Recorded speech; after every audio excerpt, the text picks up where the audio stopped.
মাননীয় সদস্য জনাব শাহজাহান খান, মাদারীপুর 2, সম্পূরক প্রশ্ন করুন। মাননীয় স্পিকার, আপনাকে ধন্যবাদ। মাননীয় স্পিকার, আমার জেলা মাদারীপুর। এই জেলায় জাকাত তহবিলের অনুদান দেওয়া হয়েছে বহু লোককে এবং ঢাকা ধর্ম মন্ত্রণালয়ের অধীনে ইসলামিক ফাউন্ডেশন থেকে। আমি অবাক হয়েছি মাননীয় স্পিকার, আমাদের 5টা উপজেলা, একটা উপজেলার একটা ইউনিয়নে 69 জন এবং ওই উপজেলায় পেয়েছে 137 জন, আর একটি উপজেলায় কেউ পায়নি। আমার সদর উপজেলায় পেয়েছে 7 জন, আমার আরেকটি ইউনিয়ন সেখানেও এরকমই 10-15 জন এরকম পেয়েছে। এই বৈষম্যের কারণটা কি? এবং মাননীয় মন্ত্রী দয়া করে বলবেন কি আসলে এই জাকাত তহবিল বন্টনের নীতিমালাটা কি, এবং সেই নীতিমালা অনুযায়ী ইসলামিক ফাউন্ডেশন থেকে এই টাকা অনুদান বরাদ্দ করা হয়েছে কিনা, আর যদি না হয়ে থাকে এই যে একটা বিরাট বৈষম্য, এই বৈষম্যটা উনি দূর করবেন কিনা। ধন্যবাদ মাননীয় স্পিকার। ধন্যবাদ মাননীয় সদস্য। মাননীয় মন্ত্রী। স্পিকার, আপনাকে ধন্যবাদ।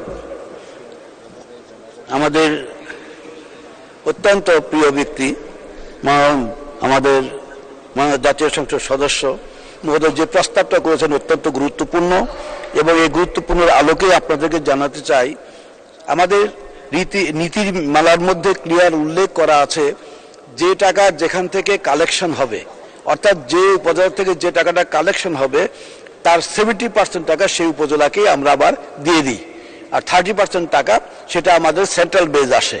এই সেন্ট্রাল বেজ যখন আসে তখন আমরা সারা বাংলাদেশে ওই সেন্ট্রাল বেজে 30% টাকাটা আবার ওই সারা বাংলাদেশে সব জায়গাতে কিন্তু আমরা দিই।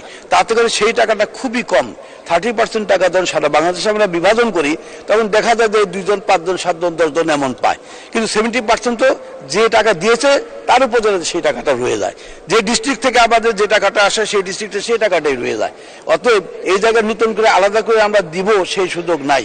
সে কারণেই এবার মাননীয় প্রধানমন্ত্রীর নির্দেশে আমরা আগামী জাকাত আমাদের বোর্ড হয়েছে এবং জাকাত বোর্ডের নীতিমালা হয়েছে, বিধিমালা হয়েছে, সেই আলোকে আগামী হজ পর্ব শেষ হওয়ার পরে আমরা জাকাতকে নিয়ে একটা আন্দোলন জনসমক্ষে একটা এমনভাবে প্রচারটা করতে চাই যে সাধারণ মানুষ যারা জাকাত দেয় তারা যেন উদ্বুদ্ধ হয়। একটি জিনিস আপনাদের জ্ঞাতার্থে জানাতে চাই, আমাদের সংসদে যারা আছি আমরা আমাদের সবার জ্ঞাতার্থে এই জিনিসটা জানানো দরকার।